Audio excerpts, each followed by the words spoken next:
আসসালামু আলাইকুম প্রিয় দর্শক, অন্তর্বর্তীকালীন সরকার বিদায় নিয়েছে, এখনো 2 সপ্তাহ হয়নি, কিন্তু এরই মধ্যে এই সরকারের বিভিন্ন উপদেষ্টা যারা ছিলেন, খুব পাওয়ারফুল উপদেষ্টা যারা ছিলেন, তাদের বিরুদ্ধে শত শত দুর্নীতির অভিযোগ দুর্নীতি দমন কমিশনের কাছে জমা পড়ছে, অলরেডি পড়েছে, আরও আসছে। এবং দুর্নীতি দমন কমিশনের একাধিক কর্মকর্তা এই কথা স্বীকার করেছেন যে এই অভিযোগের চেহারা দেখে তাদের মনে হচ্ছে এটা একটা রেকর্ড হতে যাচ্ছে। মানে এত বেশি অভিযোগ এত অল্প সময়ে এর আগে কোনো সরকারের বিরুদ্ধে আসেনি। মাত্র 1.5 বছরের জন্য তারা দায়িত্ব নিয়েছিলেন, মাত্র 1.5 বছর।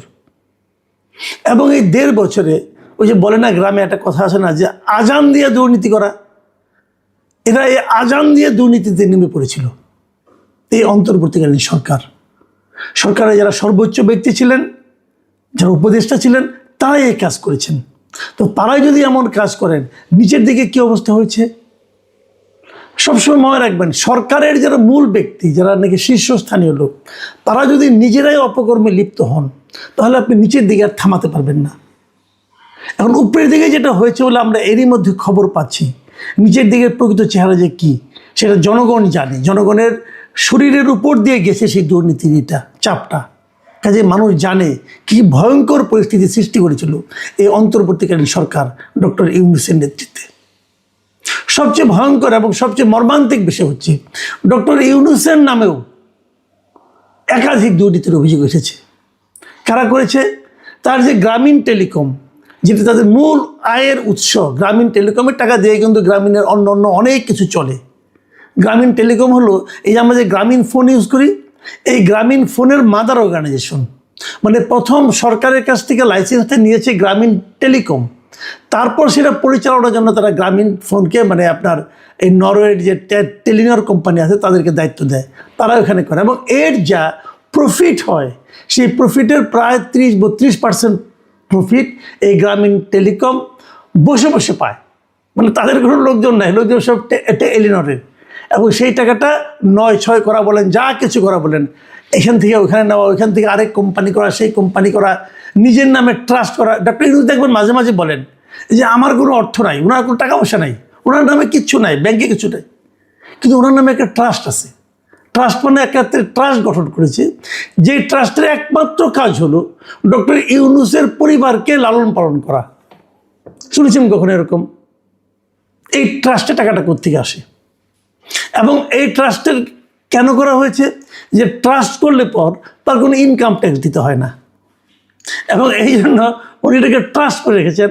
এবং ওই ট্রাস্টের একমাত্র কাজ হলো উনি, ওনার পরিবার, মানে ওনার স্ত্রী, কন্যা, এদেরকে লালন পালন করা। এই হলো ট্রাস্টের কাজ। তার মানে ওনার কিছু থাকার দরকার নেই রে ভাই, ওনার বাকি জীবন তো ট্রাস্টই চালাবে। এই হলো ডক্টর ইউনূস। এবং সেখানে কি কি বলা হয়েছে, যে কিভাবে সেই গ্রামীণ একটা ট্রাস্ট করছে করে গ্রামীণ কল্যাণ, গ্রামীণ টেলিকমের টাকা অর্থ আত্মসাৎ করেছে, তার ডিটেল বিবরণ দিয়ে তারা কিন্তু দুদকের কাছে অভিযোগটা করেছে। এবং এর বাইরেও ডক্টর ইউনূস, মানে প্রধান উপদেষ্টা হিসেবে, উনি এই দায়িত্ব পালনকালে বিপুল পরিমাণ অর্থ বিদেশে পাচার করেছেন, এমন অভিযোগও এই দুদকের কাছে উপস্থাপন করা হয়েছে। ডক্টর আসিফ নজরুল, যিনি একসময় খুবই একজন জনপ্রিয় ব্যক্তি ছিলেন দেশে, টকশোতে কথা বলতেন, সরকারের সমালোচনা করতেন, অনেক কিছু হাসিনার সমালোচনা করেছেন, আবার উনি হাসিনার অনেক স্তুতিও করেছেন বিভিন্ন সময়। এই ডক্টর আসিফ নজরুল, যাকে দেখলে অনেকে মনে করতেন ন্যায় নীতির একজন প্রতিভূ, তার বিরুদ্ধে দুর্নীতি এবং অর্থ পাচারের 1 ডজনের বেশি অভিযোগ জমা পড়েছে দুদকের কাছে। এবং সেই অভিযোগগুলো বেসিক্যালি কী ধরনের? মামলা বাণিজ্য, জামিন বাণিজ্য, বিচারক পদায়ন, এই সমস্ত দুর্নীতি। মানে অমুক একজন বিখ্যাত ব্যক্তি, মনে করেন তার নামে মামলা আছে, সেই মামলা তার জেলে যেতে হবে, তো ওনার হাজার হাজার কোটি টাকা আছে, উনি হয়তো ওখান থেকে কিছু কোটি টাকা তাকে দিয়ে দিলেন, বললেন যে আমাকে জামিন পাওয়ার ব্যবস্থা করে দেন, উনি ফোন করে জামিন পাওয়ার ব্যবস্থা করে দিলেন। এই ধরনের জামিন বাণিজ্য উনি করেছেন, মামলা বাণিজ্য করেছেন। আপনি দেখেন ওনারা বলেই কিন্তু এই আনিস আলমগীরের মতো লোক, সাংবাদিক, তারা কিন্তু জামিন পায়নি। আনিস আলমগীরের কী অপরাধ ছিল? কী অপরাধ ছিল এবং ওনার যে নিম্ন আদালতে জামিন না পাওয়া এই ব্যাপারে যে ডক্টর আসিফ নজরুলের ভূমিকা ছিল এটা নিয়ে কারো কোনো সন্দেহ নাই, আমার তো অন্ততপক্ষে নাই। কেন সম্পূর্ণভাবে এইগুলি কি দুর্নীতি পর্যায়ে, এর হয়তো টাকা পয়সা পাওয়ার ব্যাপারে এখানে নাই, কিন্তু উনি যে কাজটা করেছেন এটা তো অনৈতিক কাজ করেছেন।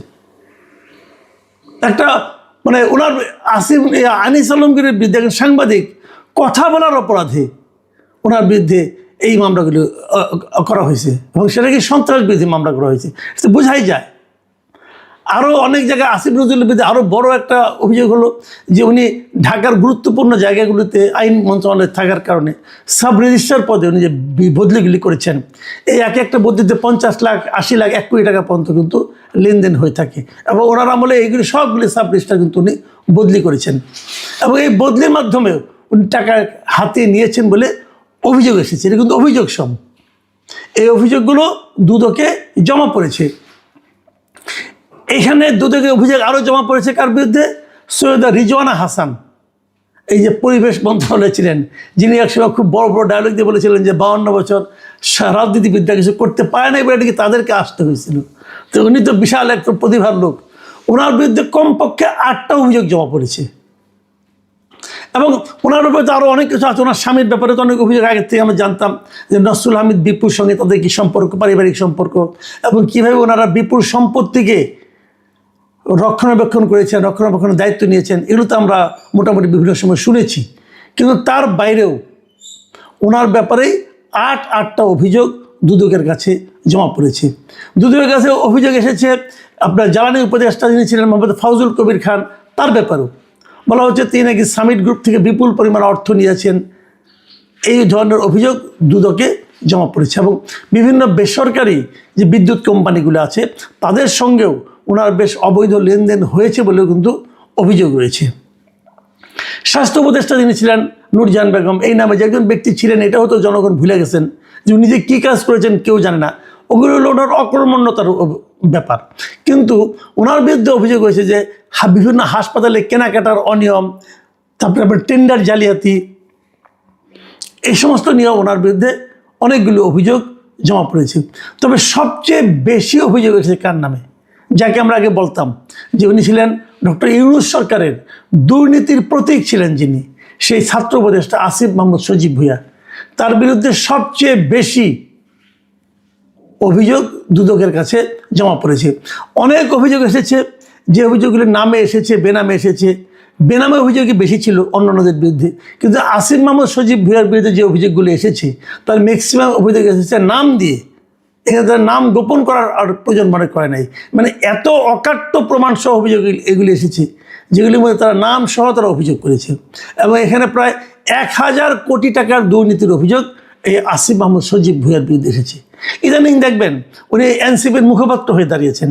আমি বুঝতে পারি না এনসিপি কেন এই রকম একটা, মানে যার বিরুদ্ধে এত অভিযোগ আর দুর্নীতির অভিযোগ, তাকে কি করে মুখপাত্র বানায়, এটা আমার কাছে বোধগম্য নয়। আমার তো মনে হয় যে এই কারণে এই ওনার বদনামের ভাগ কিন্তু শেষ পর্যন্ত এনসিপিকে নিতে হতে পারে। কেন এনসিপি এগুলি করতেছে আমি জানি না, কারণ উনি যখন দুর্নীতিবান প্রমাণ হবে, দুর্নীতিবান বলে প্রমাণিত হবেন, তখন সেই দায় কিন্তু আসলে এনসিপির ঘাড়ে পড়বে। অনেকে তো এমন কথা বলেন যে তার টাকাতেই নাকি এনসিপি চলে, হতে পারে আমি জানি না। উনি শুনলাম সামনে নাকি মেয়রের নির্বাচনও করবেন ঢাকা দক্ষিণে, সেটাও জনগণ দেখবে তাকে কীভাবে করবে, কিন্তু তার বিরুদ্ধে সবচেয়ে বেশি অভিযোগ এসেছে।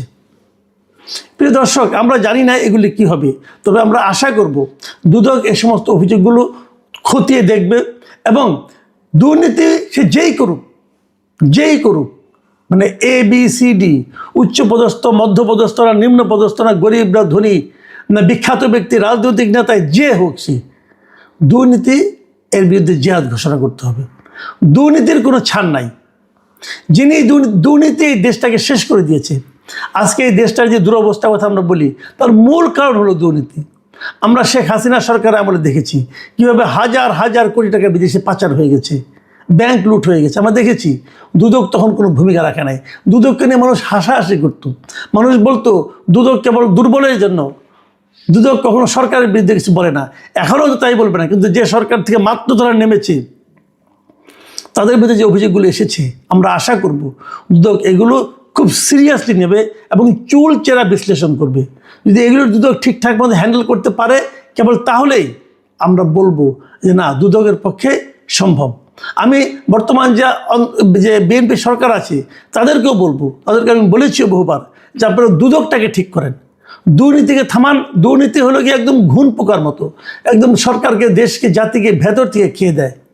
এই জায়গাটা যদি থামাতে পারেন, আমরা হয়তো এই জাতি নিয়ে সামনের দিকে অগ্রসর হওয়ার স্বপ্ন দেখতে পারবো। প্রিয় দর্শক, আমরা অপেক্ষা করব দুদক এদের ব্যাপারে কী ব্যবস্থা নেয় সেটা দেখার জন্য। এখন এ পর্যন্তই। আল্লাহ হাফিজ।